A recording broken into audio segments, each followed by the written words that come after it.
Namaste, Vamsee Garu. Good to see you back. Mr. Heligaru, it's wonderful to resume our conversation. Yeah.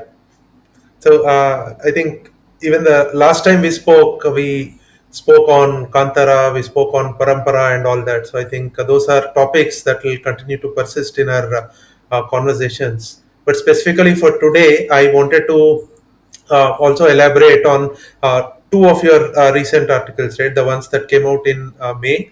This is, I think you had some very catchy titles. There was one which was, I think, mass unity as a distraction and ancestral continuity as a destination. So there is one on that, and there was one on, I think you called it "Go with the Flow Hinduism."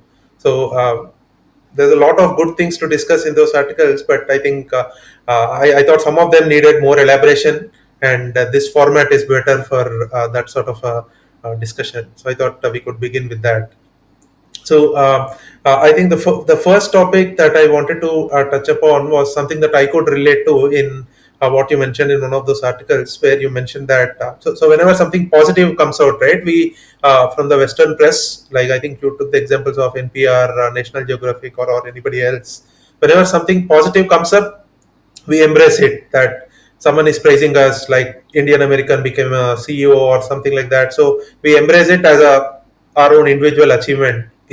We attribute it to the entire collective, and then we take it to us. But whenever something negative comes, some absurdity, some sort of uh, crazy content comes up on Hindus or Hinduism, not as many voices speak up.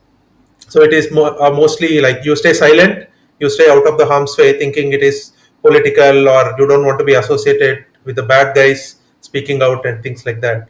So I wanted to know more of your thoughts on that, in terms of how that manifests, that you embrace some things from the same media, the same body that is throwing out, and then the moment something else comes, we just go silent, like no voices at all. Yes, yeah, Anandi. What I'm noticing is that obviously these so-called lack of unity, various Hindu organizations and leaders and social media people have been lamenting, and we are seeing a very crude, lowest common denominator kind of expression of that for many, many years now, and you know, and here in the United States. Over the last 10 years, which is about as long as I have been closely following some of these issues here. Um, there are all these Hmm. periodical gatherings, like there are Zoom gatherings regularly every weekend. There'll be three, four gatherings, and there'll be some political gatherings where some leaders and politicians meet and sometimes even issue some declarations about how Hindus are, very successful and are nice people. They get one pat on the back certificate. Or there'll be even in-person gatherings, like the Prime Minister's stadium events, or uh, they had, I think, a World Unity Conference or something in Chicago a few years ago. They do all these things. So that is, I think, this mass unity distraction, as I labeled it. But I was trying to move in these two articles Hmm. in first post towards a sensibility or a perspective that is emerging from a very diverse set of readings I've been doing of late, ranging from American Hmm. psychology and social psychology. Most importantly, Gene Twenge's books on generational attitudes and behaviors, iGen, generations, Hmm. and so on. And then from the Indian side, some of the writings of S.N. Balgangadhara, uh, and Hmm. very similarly from Native American perspectives, Vine Deloria Jr., God is Red, The World We Used to Live In. Hmm. And I might have missed one or two recent influences. Well, your Twitter feed I Hmm. would list with honor and admiration, and if yeah, Thank I you. mean, they're all, Hmm. I think, some wonderful new ideas all coming together, helping us make sense of what's going on to us right now. And Hmm. yeah, I think the split response that you mentioned is rather obvious, because one of the most common stories in Indian or immigrant Indian American self perception, and as you noted the other day, Indian American these days also applies to a lot of people, possibly in your neighborhood or my neighborhood whenever I stay in India, in Pune, because it's the high Mhm. tech millennial Gen Z community doing well in terms of IT jobs and management. Kids going to American schools where not one Indian language is taught. Going to the mall. So not judgmental, just sociologically, I'm observing it. A lot of things. So in this Right. community, there is one story they are invested in deeply, and that is of community success.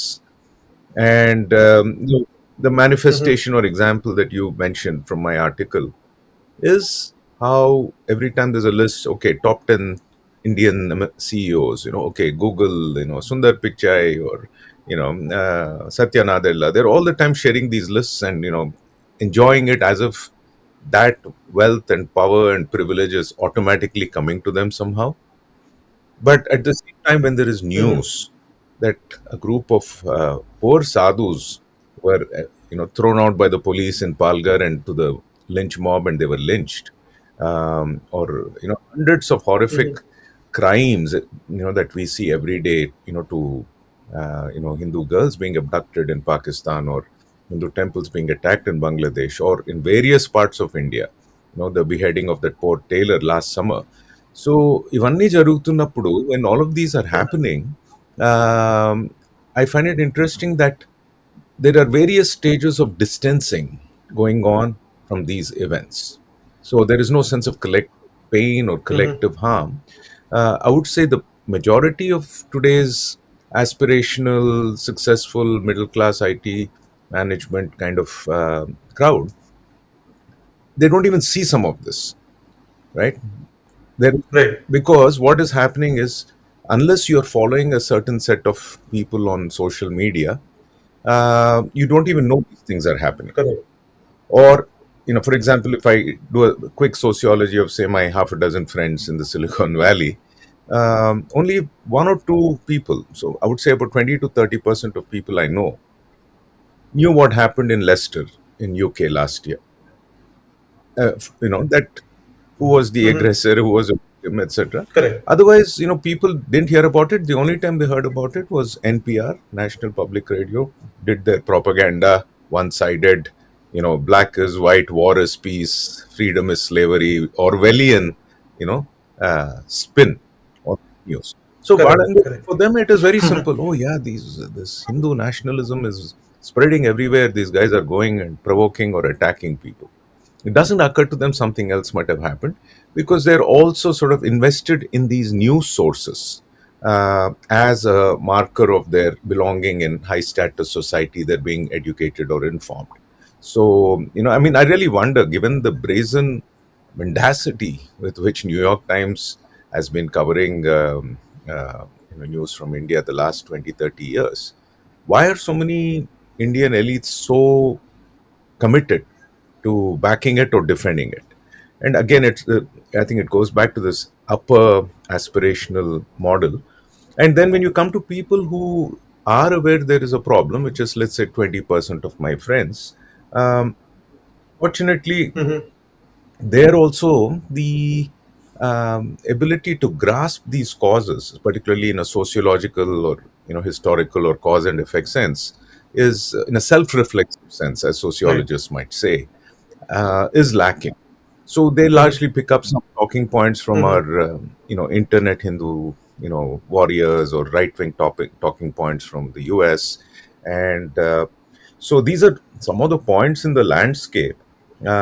But the larger picture I want Right. to kind of share, which I didn't really put in the uh, article, uh, which I um want to propose, is that somehow, I don't know whether it was always like this or it's only in the last two, three generations. There is this lack of attention, I think, that we as a community offer to people less privileged than us across the board. I don't know Mhm. whether it's a Mhm. coping mechanism from living in urban uh, chaos, or is it classism? Of course, the other side will say it's Brahmanical or Brahmanism or something. But I think this is a core problem. And, we're always looking up.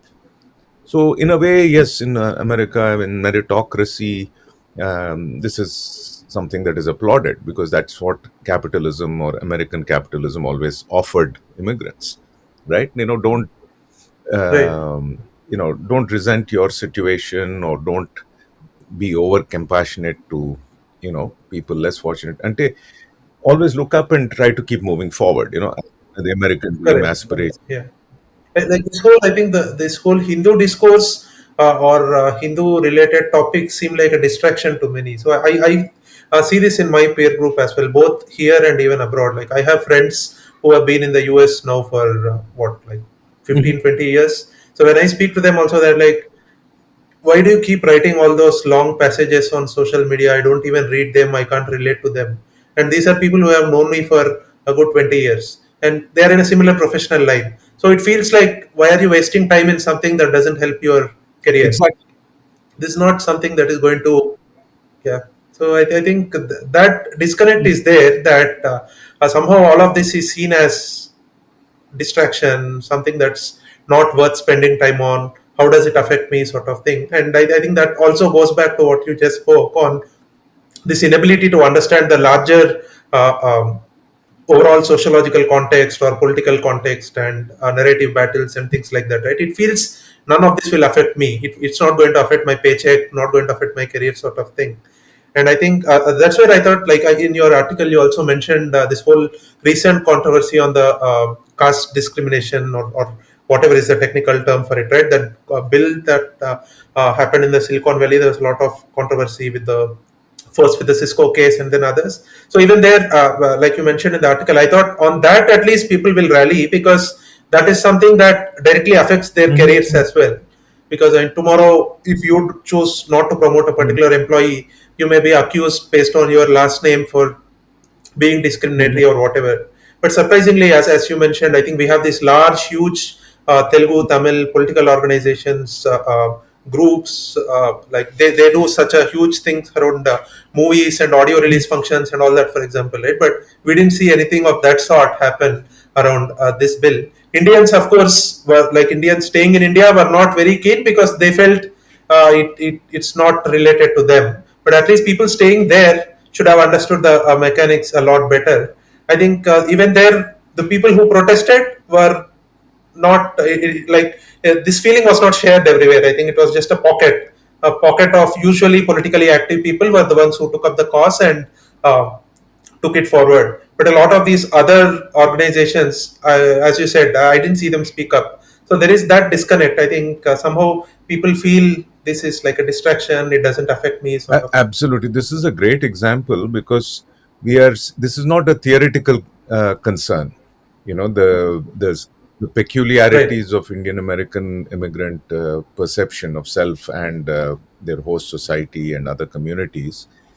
This kind of new legislation, the discourse that was built up over the last 7 8 years in California, which turned out to be actually on a house of cards, because even that supposed caste discrimination case, the high profile one in Cisco, was thrown out.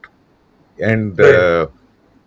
Correct. so the moment it was thrown out, of course, these lobby groups started to talk about other things and so on.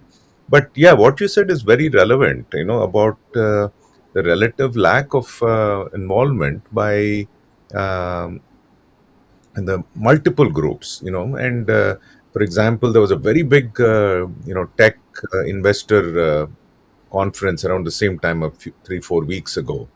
And one of the big Silicon Valley organizations, I think, where all the startup people meet, they meet angel investors or whatever they're called, your world, I don't know it that well. But Mhm. even there, you don't see anyone talking about it there. This is just something they talk about on Twitter, or in weekend gatherings in temples or some cultural organization. And then the language groups, because I know the language groups are sort of how many people here have kept in touch with culture, which and that has sort of gone down from over the years to a largely film entertainment and spelling bee focus. Um and Right. considering the Hmm. two high profile, targets in this case, this is case, one was Tamil and one was Telugu. You didn't see like, you know, the Telugu groups, for example, saying, "Hey, we are going to contest this." So this is, again, I think, a, um, a crisis situation emerging from an absence of sociological reflection and inability to grasp that society is shaped by what in my article I called horizontal coercions. So they are so Hmm. confined to thinking that this is a maze and I'm going to get through it. And the maze is, very Right. simple. Go through school, you compete, get into IIT or engineering, then you do GRE, whatever, come to the US, get a job, make X million dollars, whatever. So very clear cut. And then, of course, if you have family and kids, get them through all the their put them in their little maze, also teach them to run through it, spelling bees and camps and volunteering, this that, until they get into Ivy League or some posh college, good job, and then they say, okay, I'm done, I will enjoy retirement now. And in between, maybe a little bit, okay, going to temple or going to some kind of balavihar kind of activity for the children, maybe Bharatnatyam, dance, all these things. And of course, a tiny fraction of the community is Right. even noticing there's a problem. And I mean, I compliment that some of these people are speaking up about it on YouTube and other platforms. But I think the main problem again is there is no way, they're not equipped to even notice that these walls of the maze are Hmm. closing in, which is why, I just tweeted sort of a corollary to my articles yesterday, saying that if you look at the 60 years, say, of Indian American immigration to the US post 1965, yeah, you see almost three generational or cohort experiences. The first generation, like of my Hmm. parents' generation, uncles, aunties who came in the 60s, they were doctors, scientists, they worked in NASA or, you know, aerospace and all these things. And, they did well economically, and they also tried to keep the culture afloat. They used to host Hmm. musicians and artists coming from India. Every weekend they would gather, the children would play. They did all that. So I kind of described their role like wallpaper, in the sense they were here, and they were in Hmm. society, and they faced a lot of challenges at that time because culturally it was hard to be a foreign person, in this society, a non-white person, and Right. culturally Hindu. But my Hmm. thesis is that they were still respected, not only for their work, but also because they just stayed true to who they were. Like, like, Hmm.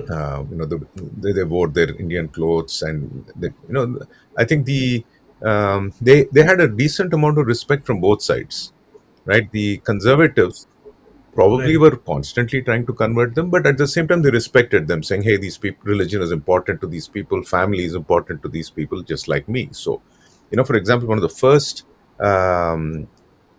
sort of family friends I had as a student in the US, Telugu doctor family in Ohio. They lived in a tiny village with the population 1,000, only non-white family there. And I mean, that Hmm. auntie was my mom's probably biggest fan in the world, and that was it. And she took such great care of me and my friends. But they survived very, very, so alien things. Then the second cohort, which came, I would say, 90s onwards, the Y2K IT.com boom, they came in with a lot more comfort in terms of familiarity. Indian shops, Indian movie theaters, stadium events. Uh, and if Right. you're in Hmm. Silicon Valley or New Jersey, your kids could grow up in a class where, three-fourths of the students are, look like you. So all this stuff was going for them. But slowly, slowly, the wallpaper actually, this was looking good superficially, economically. But actually, this was being downgraded. And by 2005 by 2010, I proposed that the Indian community basically became Mhm. doormats here. So, in the sense, and the Mhm. way this doormatting went on was through the model minority stereotype, which people embraced, and flattery. And flattery was the technique, and it was very easy because all you had to do was, say, "Oh my God, you Mhm. have so much power! You have, look, Clinton is coming to your events, and all these things. Obama carries a Hanuman, and people get flattered." And I think you had a question on that also somewhere, Right. and uh, um, so anyway, but they didn't realize what was going on in terms of the story. Go with the flow. People going with the flow. Right. They think everything's going well, but this is a by the book society. There's horizontal coercion, there's propaganda, and the Mhm. propaganda in that period, post 9/11, till let's say uh, Modi's 2014 election, was that quote unquote Hindu nationalism was even more dangerous than Al Qaeda. So Martha, no, what's her name? Martha Nussbaum, Mhm. Amartya Sen's friend, wrote that, and all Mhm. of them, all these bigwigs wrote these books, kind of arguing that these guys, they look nice, they seem very successful and all, but actually, you know, they're even more dangerous. So I mean, when you think about it, it is such BS. Right. One, it is just old-fashioned racism and xenophobia, and this is now coming from the elites, the so-called liberal, so-called anti-racist, so-called progressive uh, elites, and their Right. Mhm. comprador, South Asian friends, and nobody even really saw what was happening. And then the last phase, I think, which is sort of what has been happening the last 5 6 years, is even more direct demonization and targeting. So, and I don't think anybody has Mhm. noticed any of these things because people are self congratulatory. They're susceptible to flattery. And again, this is the problem. I think we are blind to what is happening to anybody even slightly less well off than us. So we look at people on top, and that somehow, I don't know, that's how it seems to be. Like last week, I asked on Twitter, I said, people, this was just after, Prime Minister Modi ji's Australia stadium event. I said, what's your sense? What comes out of these big stadium events? Some people responded and said, oh yeah, this Mhm. policy was announced, okay, fine, business, trade, visas, all that is good. But does it translate into changing the Right. story? And Mhm. so many stadium events, and some of the people said, "Oh, we feel good when we go there. We exchanged contact Correct. info." So it's all like just networking. That's about it. So they never we Correct. And then the next day something happens which is totally exactly, opposite to exactly. I that think I'll image. just wrap up on this with just one more point observation. I think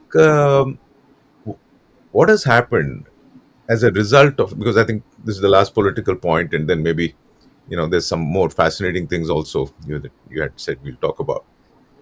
I think what has happened politically in the case of this caste bill that this Afghani state senator is moving through very quickly, it has become very easy for somebody doing something that actually would be extremely unpopular, that probably 90% or 95% of Indians here would actually oppose.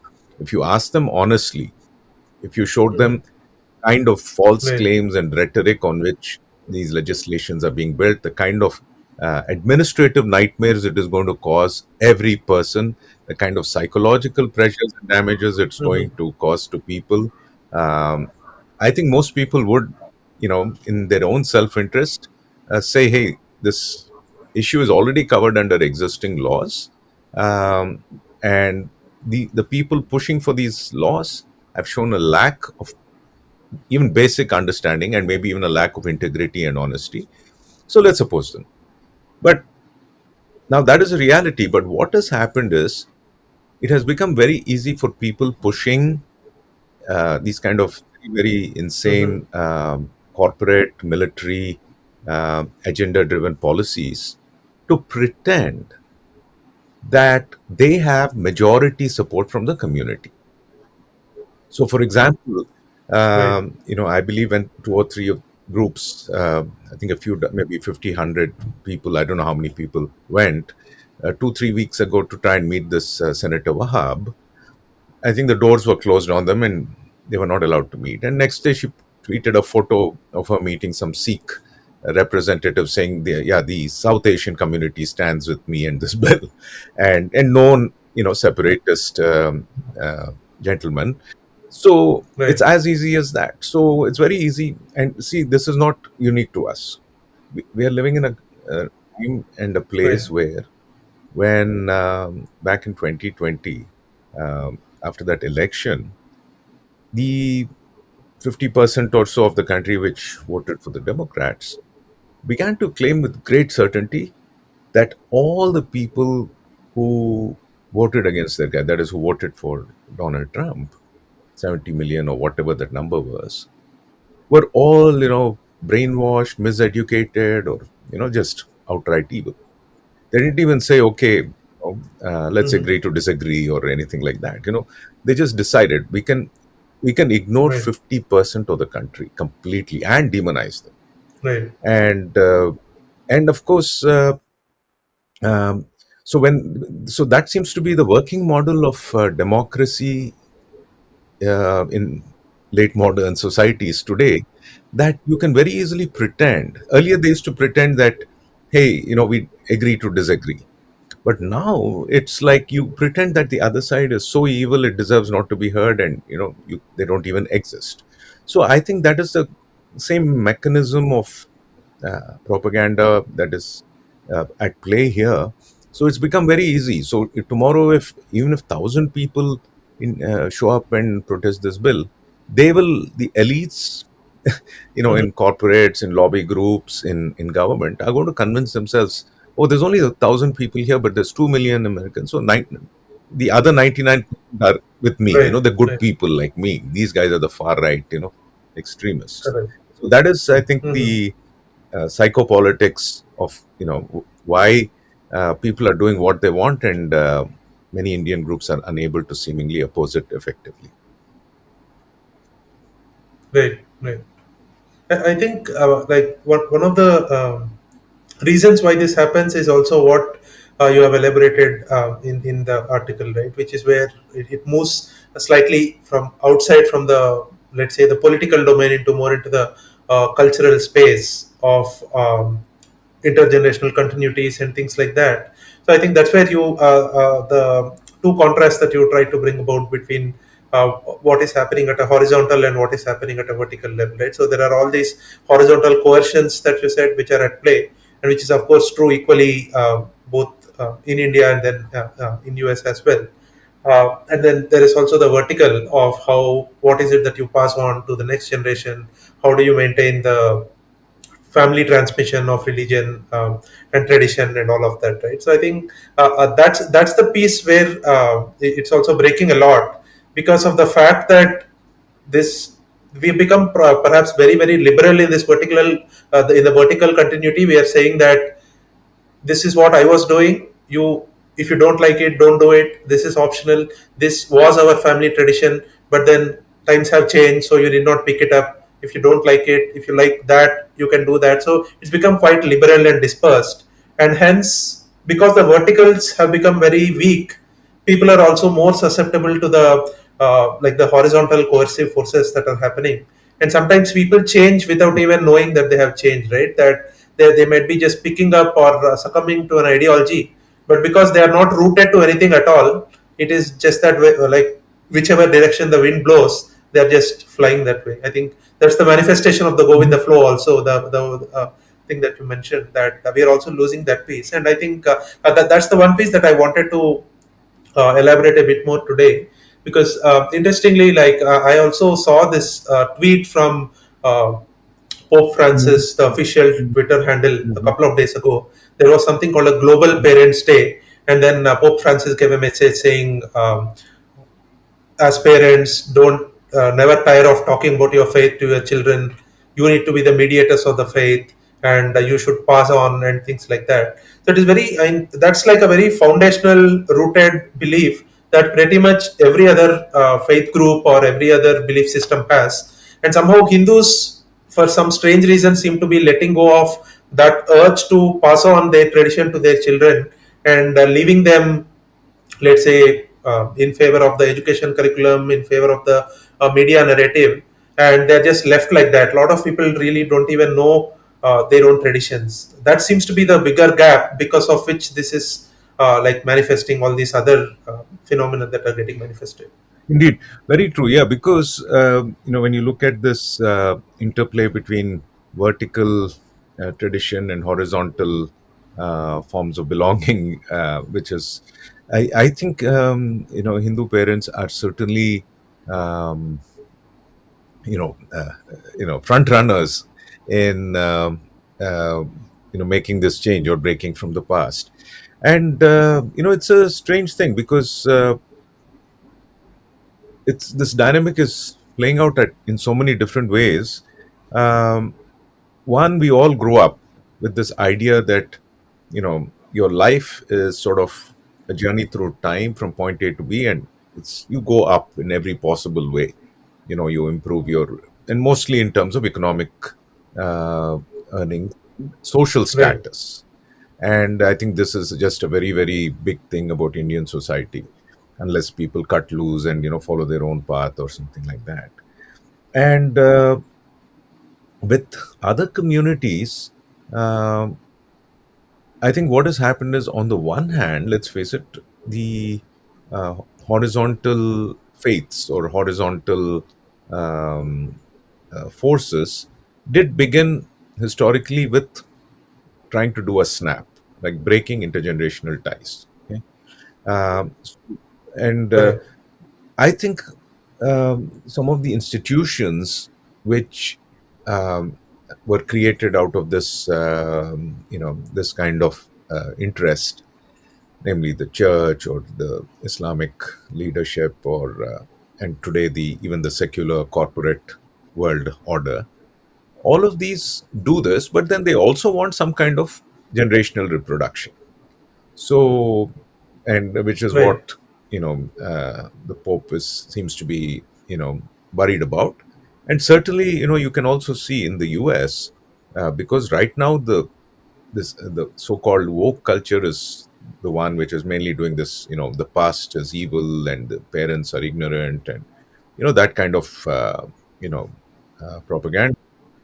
right, You find right. the opposition to wokeness here is coming quite a bit from Christians and conservative Christians, even though you know earlier Correct. Christianity, and even now in the third world, that is what Christianity does. If you go into the villages in AP, for example, there'll always be, and that's how it starts, right? There's some one fellow or two fellows who have decided, that what the parents are doing is oppressive or evil or stupid, and would much rather find this Right. new faith. And of course, most of being liberal have to Hmm. say, "Yeah, okay, it's a free society, free country. We can't, we should not get in their way." And okay, that's a different Correct. debate. Uh, so I Hmm. think what is happening today is that Hindu parents have largely relinquished any kind of a intergenerational uh, continuity, the responsibility for it, to horizontal institutions. So, which is, Correct. the school knows what is, again, it's also connected again to this looking up, this leaderitis, as some people call it. And, Hmm. and the loss of traditional cultural leadership, which has to be local. For example, as I was saying earlier, Correct. when I was doing pujas for my mother 3 months ago, in the proper Madhva Matha tradition, that's how it, Sampradaya, that's how it was being done. And our, um, uh, priests, for to use the English word, were, one of them looked at Baba's photo, and I was also, as I was doing all these things, making sure I didn't mess up any of these elaborate rituals. I would kind of say Sai Ram, Sai Ram. That's kind of what I'm used to. And they were saying, say Narayana, Right. Narayana. I said, okay, I Hmm. switched because we are doing it in this Paddhati.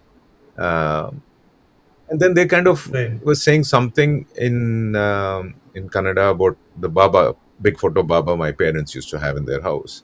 And that made me think, because I'm in the Hmm. thick of a very intense emotional thing. I've lost my last parent, and, a lot of Right. family stuff going on.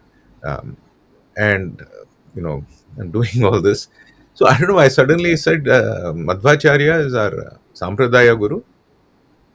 Satya Sai Baba is our Mm-hmm. Adhunika Guru. So I said, because Right. at age of 15 to 20, if you said who's your guru, I would have said Bob Dylan or John Lennon or Jim Morrison or something. You know. Now, but Baba, sort Right. of my parents became Baba's devotees, so there was a guru, and an actual living entity right there in person. And with him sort of as a very big presence in our lives, then I went to do my PhD, and which was very Marxist, all that stuff. And in fact, when I wrote Rearming Hinduism in 2014, I think I was at that understanding still. But since that time, largely, I think these through Mm-hmm. big traumas of losing both parents and doing the monthly and annual pujas and and reading and learning a bit more. Now I understand that this is a very useful way to think about it. That there is a longer vertical tradition, which naturally is more challenging because it is Mm-hmm. more rigorously practice oriented. Um, and there has Correct. been a Yeah. lot of dwindling there in three generations. Uh, but there is Mm-hmm. sort of a band aid, or there is an attempt to sort of hold the fort and show you the path to go back to it a little bit by Adhunika Gurus, and that is also changing a little bit. So you can see the Mm-hmm. sociology of various gurus and their particular styles today in India. But I'll just hold that thought. I think, yeah, the main issue now is to recognize that right from say 300 AD or whatever, if you read Catherine Nixie's Darkening Age, through colonial encounters, Mm-hmm. like if you read Tsvetan Todorov's Conquest of America, which is an analysis of Christopher Columbus's Mm-hmm. diaries, if you read Ward Churchill's Kill the Indian, Save the Man, which is about the Native American boarding schools, or in the Correct. 20th century, even Mm-hmm. if you read the radical maverick, school teacher turned anti-school advocate, John Gatto, um, you see this Mm-hmm. continuity. That there is this constant horizontal coercion. First, it was the church, then it was it was both the expansive faiths, Christianity and Islam, and post 20th century, it's just secular modernity. So and today it Right. is, let's face it, it is the kind of what is called wokeism, which is backed by deep corporate and state, resources. And the way it is playing out is like break from the past. Your time on this earth, your future is Mm-hmm. much better, morally superior than everything that has happened before. And and I always find it interesting. So I was giving a talk in a school near Hyderabad a few months, I think a year or two ago, and the teachers were saying, there is this very certain belief that the students now have, that they're better informed, know a lot more than people before. And when we were Correct. talking about that, they Mm-hmm. say, ask for examples, and say, look, we have Google, so whatever we want, we can search it up. And I almost felt like asking, but was it Right. your generation which invented this Google, right? It was a generation before. Mm-hmm. So anyway, I mean, it's a difficult thing because at the end of the day, there is an obligation we have generationally to those younger than us because we brought them into the world. And as long as they're Right. optimistic, they may be okay with it. And luckily, I think in India and Asia broadly, younger generations have been optimistic. Maybe because this is Mm-hmm. the silver lining, or to this parents just not seeing anything negative. They're optimistic, but in the Western societies, it is very depressing, because post 90s, all the surveys seem to say that, the millennials and now the Gen Z are very, very worried about the future, whether it is global warming or financial instability, relationships, right? The fact that certain about Right. marrying or having children, even though society has become very liberal and accommodating and say, hey, marry whoever you like, religion, race, gender, everything's okay to a large Mm-hmm. extent. But still, so Right. you have kind Mm-hmm. of these atomized, both vertically disconnected and horizontally uncertain, because these new horizontal formations that kids are thrown Mm-hmm. into, like, part of some progressive alliances, these are all manufactured. They're not, Right. they're contrived. So they, so what inevitably, I think they get some sense of belonging for a little while, but it collapses, because they're also overexposed horizontally. They're on social media from 12, 13 years old, and Mhm. the kind of pressures, poor things, that they're all being put through, even though yeah, it sounds difficult, I think empathy for, is the way forward. Mhm. Yeah. That's right. Yeah. I think that's where, uh, like for this generation of parents, right? Like let's say somebody in my age, in 30s, with let's say like 5-year-old kids, 10-year-old kids, the confusion is also a lot more because now I need to transmit that culture back to my kid, but I myself may not have been rooted, right? I might have been in that maze that you mentioned at the start. That I started off in the maze. I was running in a direction. There is a uh, go to school, go do this, write this entrance exam, pass, and then get a job. That sort of a cycle that we were on. So we probably also didn't pay enough attention to most of these rituals, practices, and all that. And suddenly there's that sense of disconnect that happens. And like in some cases, like you said, like you spoke about the Madhwa tradition back upbringing that you had, and then you also spoke about Satya Sai Baba as an anchor. So it is possible that like my family has some anchor figures like that, and we have some semblance of tradition because things are still connected. People are still around to ask questions. What did you do for that event? Then somebody will narrate something from their memory, and then we pick it up from there. But there are also people who don't have those connections, and when I like some of my friends ask me, but all of that might apply to you and your family because you seem to have your own family tradition and your own way of doing things. But what about me? I've never done things like this, so these are alien things to me. And then as we progress in the conversation, right, it so happens that, oh, at some point they recollect, actually I spoke to my grandmother when I went to my village, and it looks like we have something similar. So there Mhm. are also those things Mhm. happening that as parents, as now we start thinking about what, like what is that family tradition, what is it that I need to pass along. There are also these conversations that have started with the previous generations, one level up, like not even your parents, with your grandparents, people in the village, people who are rooted, people who didn't move out. So they seem to have more knowledge of some of these Mhm. vertical traditions.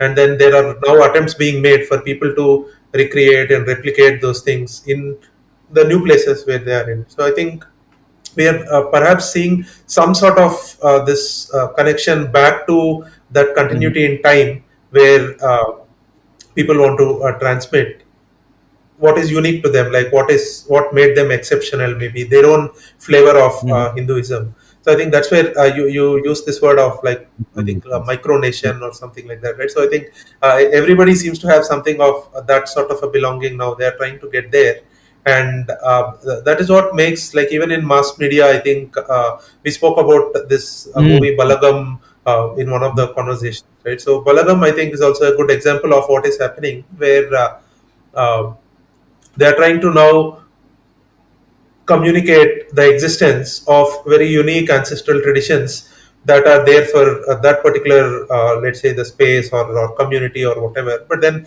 anybody who sees it can relate to it. That brings the memory of their own flavor of ancestral traditions that they have in their families and their lineages. So perhaps maybe that is the model that this will get to, where the unity will be more in the sense of everybody respects their ancestors and everybody does their ancestral rituals, but each one of it may have like their own spin on it, their own flavor, and their own continuities. Maybe that is the path that we might take in terms of these transmissions. Otherwise, like I think the unity model seems very hard to me for Hindus particularly, because we just have too many of these micronations, and I don't know how, like, that one single strand that ties everybody together, sort of a model. I don't know how that's going to work for I have us. a quick solution to that, if I may be so bold as to call it one.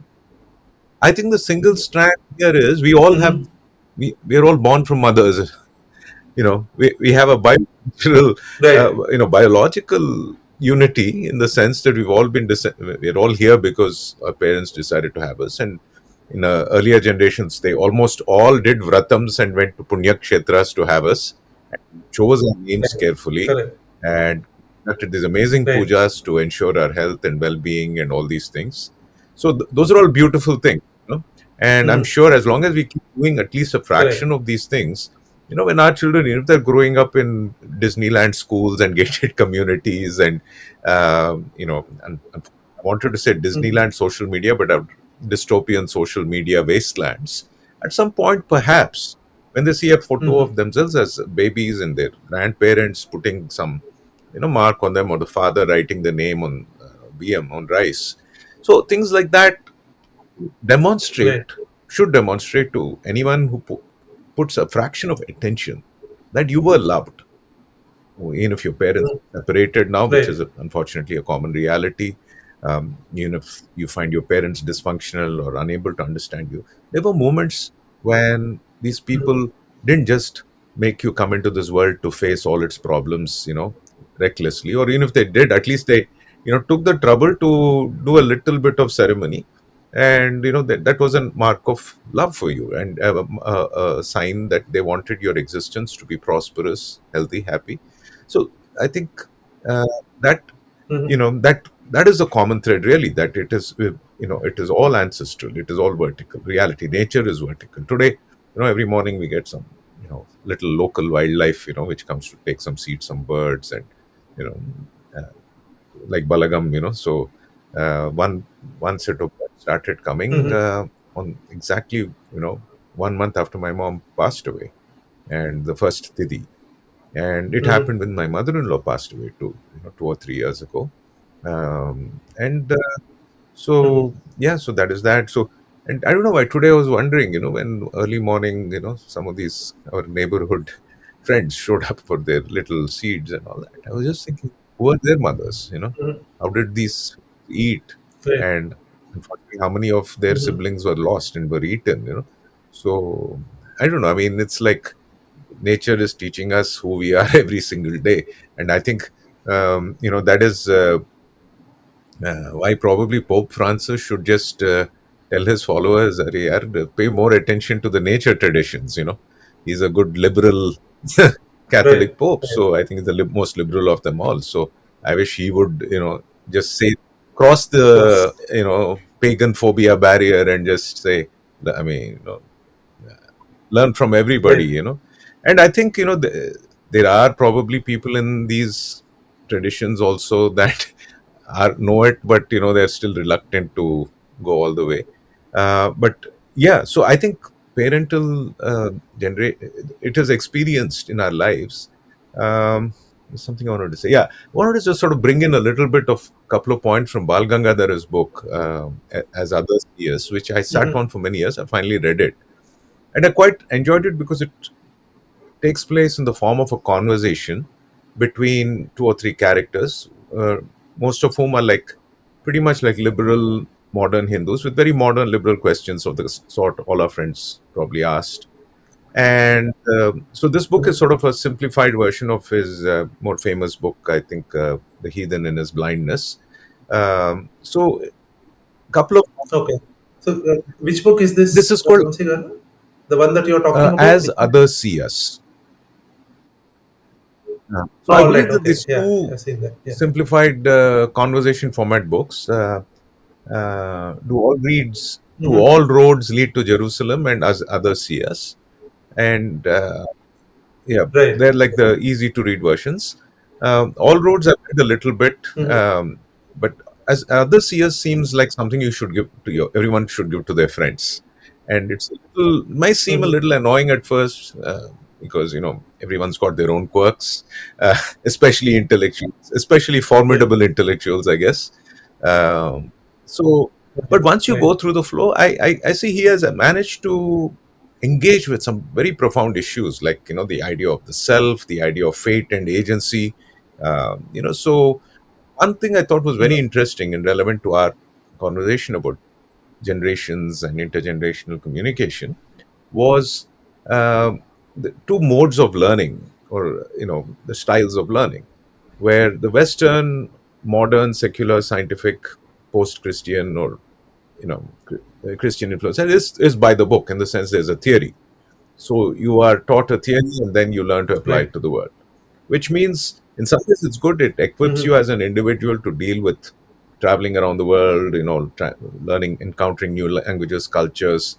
It's a made for a survive expansive culture, an adventure culture, a survivalist culture, all good. Mm-hmm. But then it also has its problems. Like, wherever you go, you are trying to force people to fit into your book, right?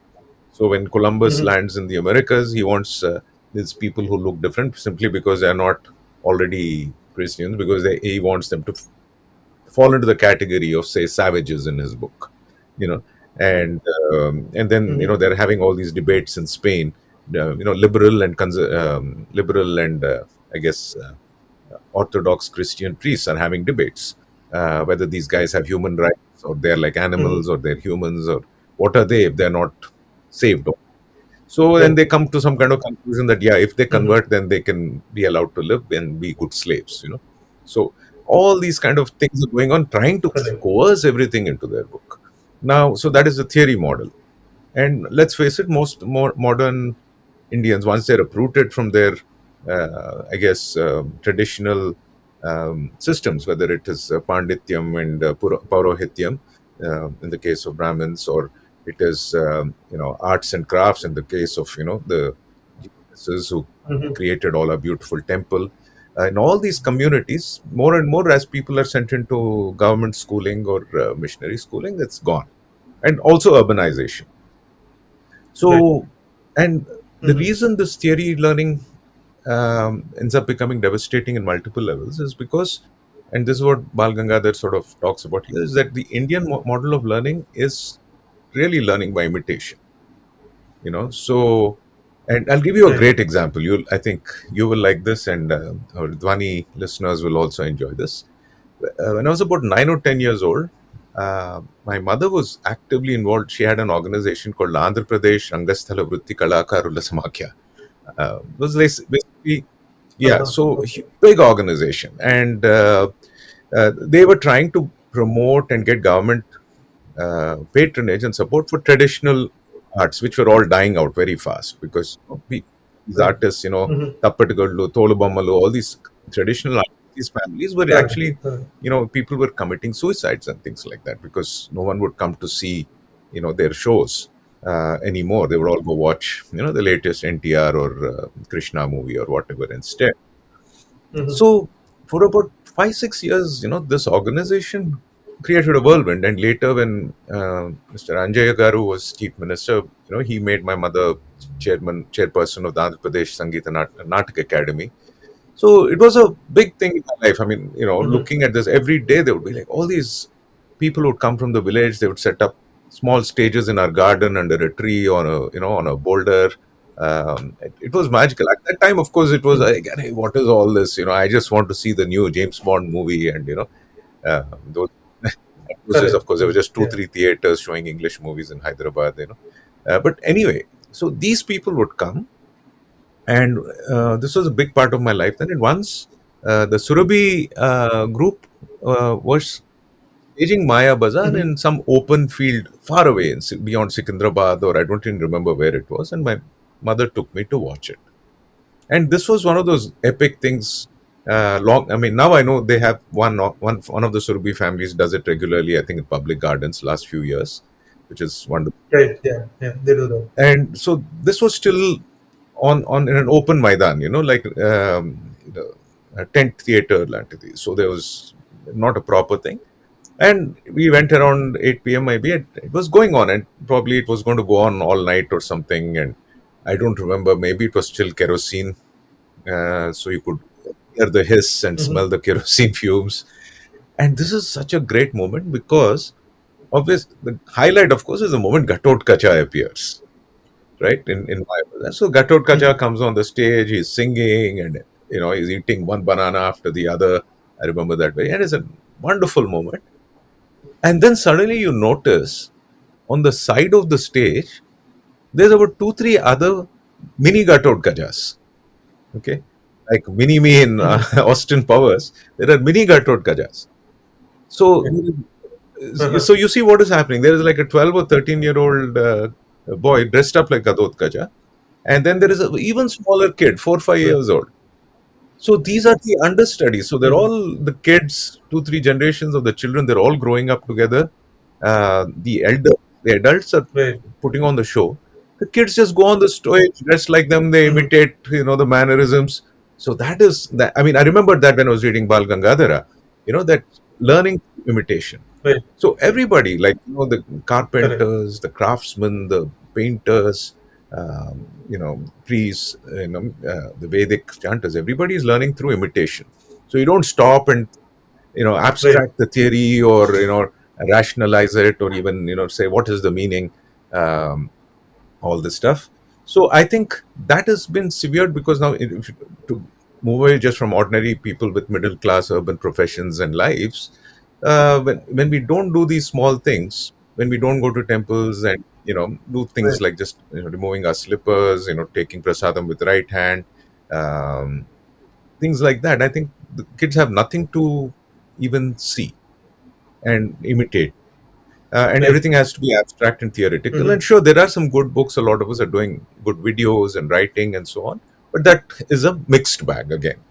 And so Correct. I think just to wrap up on this point.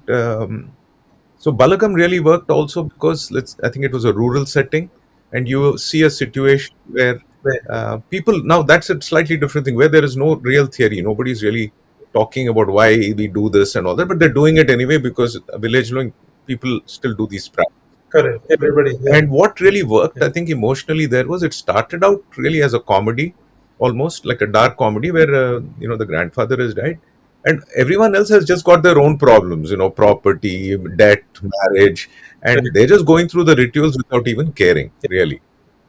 But the Mhm. transformation that comes by the end with the Kaki Guru, the crow as the teacher, Correct. I Mhm. mean, it is staggering. I mean, and that, of course, and what made it staggering was that tradition of those singers who come and Yeah. Yeah. That was particularly, I think, unique in the way the message was conveyed. yeah, Yeah. and I mean, it's like 2 months ago, when I was on the plane when my mother finally passed away. I got the Mhm. message on the phone, and I was observing, I mean, an incredibly moving spectacle, because it wasn't just family, because her being a public figure, yeah, it Mhm. felt like the whole world was there sharing my grief, and that comforted me. Those 20 hours I was alone. But as soon as I landed, one of my cousins, one of my second cousins, now retired, showed up. And in fact, because I was on the plane, and these important decisions about ceremonies and all had to be taken, uh, he kind of helped guide family members who were on the ground in terms of what had to be done. And he was with us the next few days. And so he said, I have done this about this is the 70th or 75th time that I have shown up to guide family members on through this process. And Mhm. various aspects Okay. to it, like one, negotiating the traditions, the practicalities of bills, things like that. And also, Right. most importantly, the moral Mhm. support. So, as soon as I landed, Right. 5 minutes, he told me, look, this is it. No, you're an orphan. Yeah, whether however it plays out or not, you're kind of the older son, the older child. So you have to look out for everybody, siblings, children. So it was similar. It was not rendered in song like in Balagam, and obviously our family was very small. My mom had only two children and two grandchildren, but so I mean, Mhm.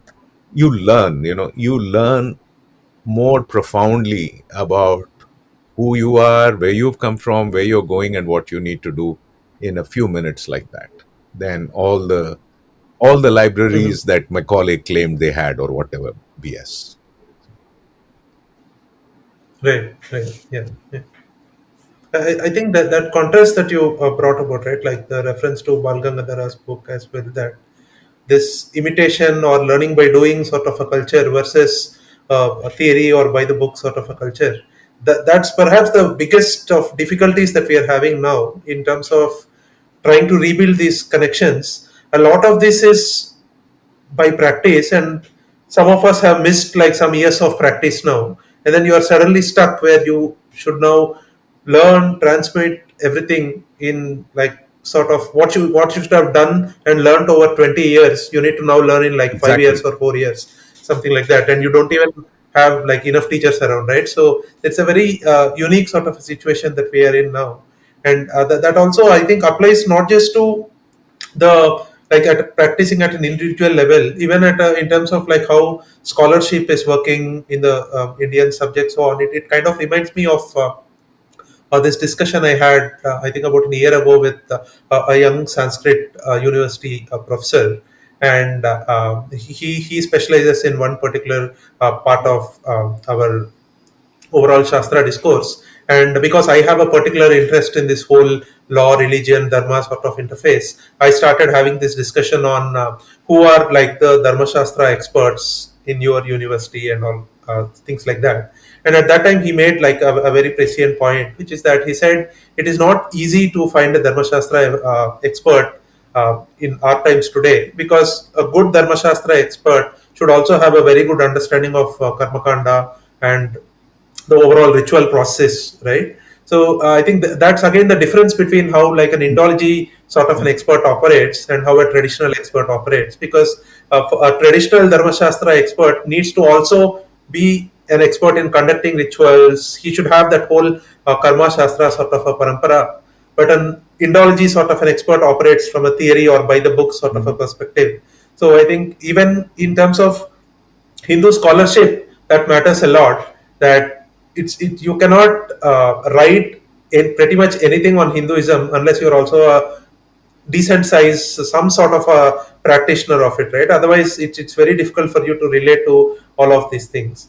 I think that's the struggle for us, that to transmit or to even become richer Hindus in terms of our own how devout we are or how religious we are. It's all very very practice driven, and I think we don't. Some of us don't even have that much time to now learn, because we are at that stage of life where most of the time. I think you mentioned that in your articles also, right? And you also spoke in this talk that you're so busy with your careers, that whole thing, that you perhaps don't even have enough time to focus on these practicing aspects. So I think it's a very unique predicament of sorts. I don't know if any of our ancestors face this. I think in the second article, I guess, right, you make this comparison of the same Mhm. snapshot of time. Let's say like how are you when you are at 30, and how your father was and how your Mhm. grandfather was, things like that. So maybe they were all not as economically well Mhm. off, perhaps, but they all had much more of a foundation on the practicing or the learning by doing side Mhm. of the religion. I think that's where perhaps we are like very weak, and it's a very unique situation because there's no playbook for this sort of a situation. I think like how did our ancestors respond to this situation in the past? Can I learn from it? There is, because this kind of thing never happened before, where these continuities were Mhm. never so broken, and I think that seems to be the biggest of challenges for us. Yeah, I have a couple of thoughts on that, and I'm glad you invoked that sort of diagram which I had made for I think some PowerPoint a few weeks ago. It's helping me recognize Mhm. and start, I think, put some points and pictures in our minds for the kind of theory we need now. We do need a theory, but I think the mistake is Correct. a lot of the Hindu revivalists or Hindu nationalists or whoever are Mhm. trying to impose theories on whatever is left of our sensibilities and traditions and temples and festivals, what you have brilliantly called vedas.pdf, right? So the it's like okay, at some point maybe you're starting there, we're all looking out of our cubicles and our maze place in the maze to say, oh, something else, what is going on here? And maybe that's why I am, very, very humbled and grateful that so many readers liked rearming Hinduism. I mean, I haven't been able to write a Right. book afterwards. I mean, I'm trying to write Hanuman, but that book happened, Mhm. and the way it happened was I was in a time of tremendous grief. 2014, a lot of changes happened with my family, and then one day I had a dream, and Narasimha Swami and Sri Satya Sai Baba both appeared in that dream in a very, very fascinating way. This was around the time I was writing the book, and and the whole book was inspired by that one picture of Narasimha Swami, and it was my little attempt to Mhm. one offer a theory of why there is misrepresentation, why Indology is the way it is, or why the media is the way it is, and I still used the only tools I had at the time, the theories, which is what I learned in college, which were like critical cultural studies and you know Orientalism and Edward Said. That those were the tools. And this part two was just sort of my reflection on whatever little I knew and what I was feeling at the time, about Upanishads, about Gita, Mhm. about the Shavatar, etc. And it was just a Mhm. reflection. And I think since then, probably I realized this, the best thing that can happen to you is knowing you don't know. And I knew I didn't know that there was bodies of continuous practice and scholarship of the sort you just described. And of course, Mhm. going and reading it out of a book and all that is virtually impossible. But then I was fortunate because I also came to realize there is more in the theory as far as the social sciences or society is concerned, in understanding the horizontal, why the horizontal is the Mhm. way it is. And Marxism and Right. my old tools only served me so much. Even Edward Said, that was supposed to be the last word on colonialism, and even he only served us so much. But again, the Bal Gangadhara school and the Vine de Loria books, I think both of them were very, very, and of course, Voice of Mhm. India and Sitaram Goel and Ram Swarup, Conrad Elst, all these different Mhm. scholars, each had their own lenses and limitations, but that helped me realize that Dharampal, etc., there was um, a story, more to the story about why the horizontal coercive system is the way it is than what even I had been uh, Mhm. thinking of, which was all good. So, to kind of situate this in terms of your question about the difficulty of reviving traditions or resuming some kind of an intergenerational uh, conversation. That picture I think I took out of the slides, which you refer to, would be useful to take a look. But very simply, it's like if you look at the last 100 or 120 years of, say, history, and you look at it in Mhm. generational terms. In the US, this has been studied very, very clearly. And again, Jean Twenge's new book, Generations, does a wonderful job. Okay. She says, okay, right now in society, there's, say, three, four generations alive. One is at the terminal life stage. Mhm. These are people, the greatest generation, as they're called, people born, say, in the 20s or so, maybe. Um, and then the boomers, it's sort of, the story is really from there. Boomers are people born in the 40s who grew up in childhood in the 50s, teenage rebellion in Mhm. 60s, work and so forth, 70s. So if you take, let's say, the boomers, the oldest generation still, like Bill Clinton and all these people, they're on Mhm. top of the age as well as class, Right. thing. Then you have Gen X, which is people born, say, 60s and 70s who grew up mostly in the 80s.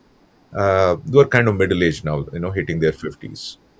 Then you have the millennials, uh, born and grew Mhm. up in the 90s. And then you have what is she calls iGen, but most people call Gen Z, children born after 2000 and who grew up Mhm. just when the iPhone hit them, 10, 15 years ago. So you Right. look at this society as a Mhm. snapshot of these different generations and compare each of their life stages, what was there, what was not there, what technology was there, what problems were there, what were the big events. You can understand Western society. Now, Indian society too, I made a short video where I kind of said there's a Nehru generation, sort of an Indira Gandhi generation, Rajiv Gandhi, Manmohan, and now the present.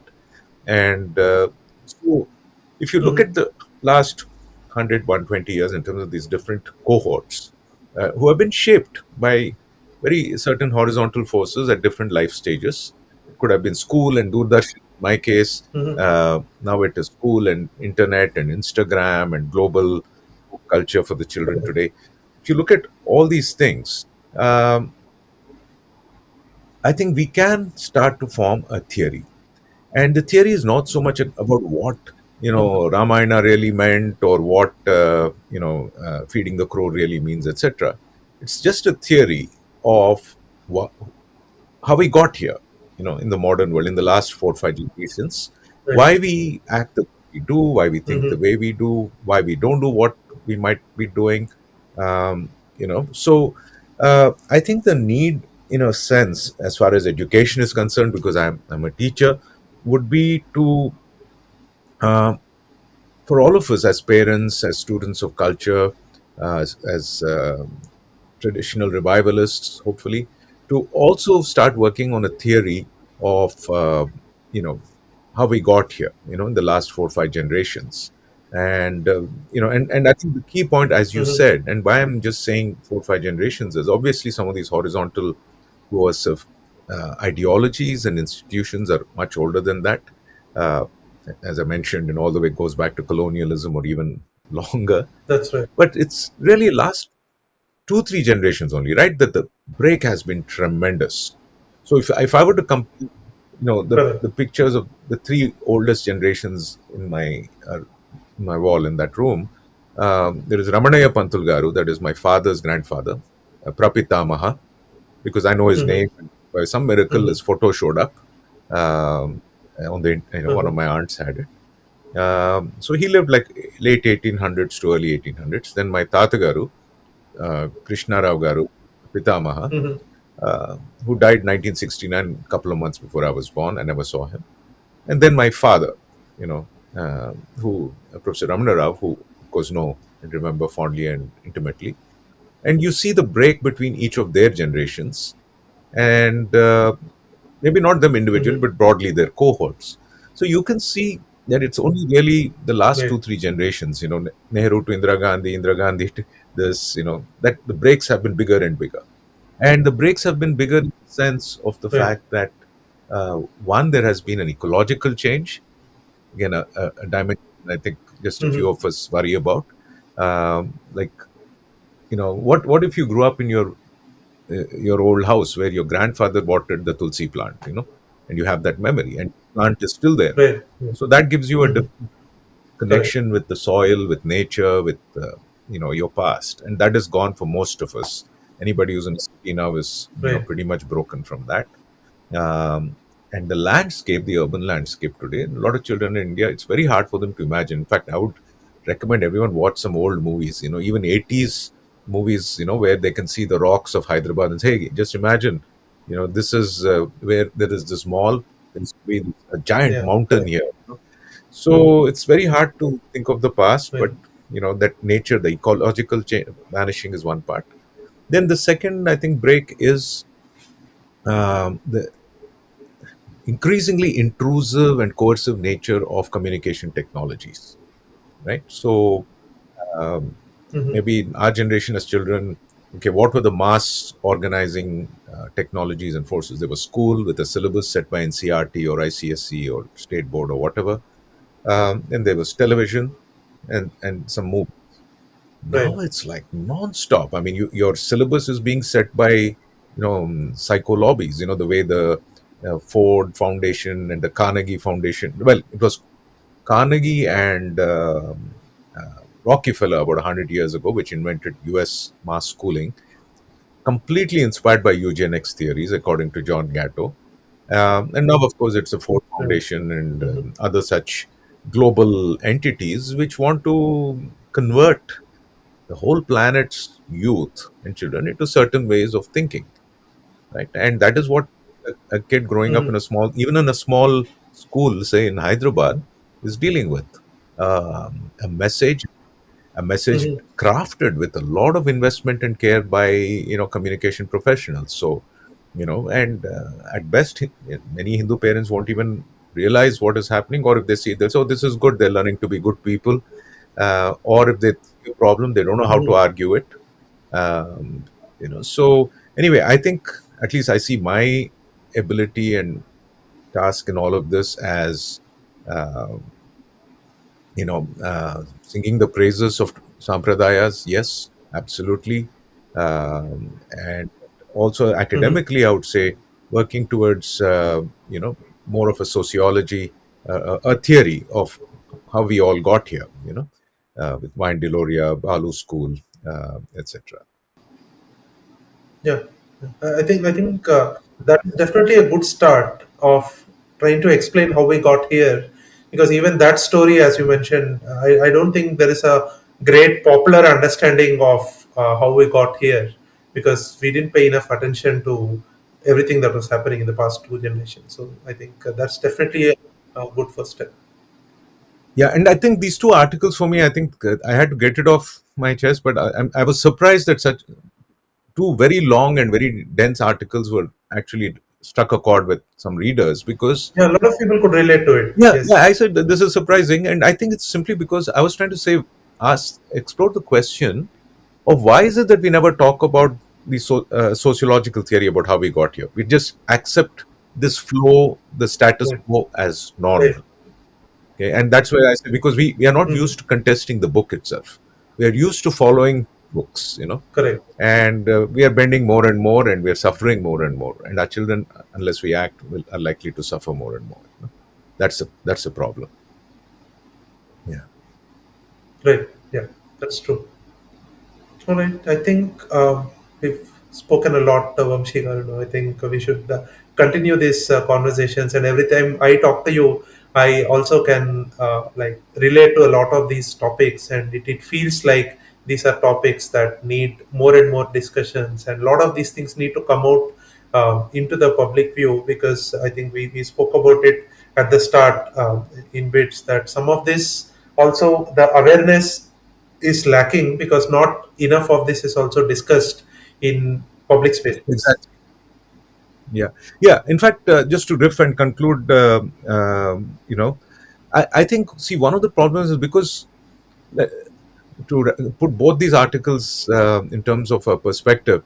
Uh, so I think what has happened is because our we are a learning by imitation Hmm. society, the way we are thinking about practical sociological history to explore the question of how and why we got here, we haven't formed. We are just imitating each other, Correct. right? Whether if it's real life, we're going to be imitating other people of our class background. Correct. If it's internet, maybe a shared ideological, Hmm. algorithm-driven background. So what happens as a result of that is we are imitating the same cliches. Hmm. So that is why I think people still, even if you beg people on the internet, like hey, this is not a right wing, left wing issue. Hmm. You know, people will still end up saying, "Oh, those guys are leftists." It's the Marxists who have infiltrated. I mean, you know all the tropes and cliches in our Hindu Right. social media space. Hmm. It's like they virtually end up confirming the false lies and allegations the other side says. And I think the most disastrous and worrying consequence is how the current. I mean, I started with politics, so perhaps it's okay to touch politics again towards the end because we're Hmm. heading towards election years. I mean, I think this is where Sitaram Goel's warning way back then about the kind of direction the so-called Hindu revivalism was going. It started with a temple liberation and indigenous sacred land liberation in the Right. 80s, Right. and where it has sort of gone now Correct. is you see the so-called far left and the so-called right wing saying the same Correct. things, about traditional learning, Correct. you know, normalizing or even valorizing, intergenerational ruptures. Hmm. Um, so I think one sort of observation I had is unless we start producing some good theories and having conversations Right. about society, and we are going to function only in this blind imitating the blind mode as far as social theories are concerned, and Hmm. uh, and it's not going to work. Half the next generation will go into the left, and maybe half will do some right wing copy paste, and it's depressing. So I think that is one dimension. Having conversations about theories of Correct. social change and so on. And the last point I wanted to say, because I thought they're probably 100 years down the line, away from the famous phrase "do or die." Hmm. Um, I think last time "do or die" maybe meant like political action, but I think this is a hopefully the most simple and precise takeaway I think we can conclude on.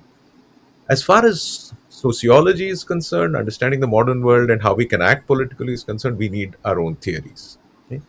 Now, as far as the more important thing is concerned, that is to experience, Hmm. our existence in vertical dimensions through love, through connection with our nature, etc. Our Balagam love movement, as it were, love that Hmm. melts everything kind of movement. It is do or die, but the do here is traditions, Correct. pujas, Correct. karmas, doing the rituals, whatever little I think we can do, and we can show our children and show them that we are doing it. Yeah. Not in, I think, unfortunately, even when we were children, our parents used to, if they tried to enforce these traditions, they would often say, no, no, no, otherwise God will get angry, or, I mean, forget that fearful part of it. When people see us, see what's important to us as Hmm. parents, this will be an anchor that will, I mean, even if the world turns into a real Blade Runner dystopia, and it's, I think, heading there the way, because this is what their story has, this is the story they're born into. They have no alternatives, that the world Right. has to be a, dystopia, you know, Right. and as a group of people, as a civilization, I'm using horizontal words here, but with a very long memory. Okay? Hmm. If we can connect with people who are also realizing that memory and intergenerational continuity is important, like, say, Pope Francis in that statement. Of course, we would not use language like faith and all the Correct. baggage that comes. Yeah. I think do or die. I mean, here's the interesting part. If we don't do, what is going to die is not just these traditions. Hmm. What is going to die is something, much more unfortunate, and that is your ability, your chance, having been born on this earth, to just be happy.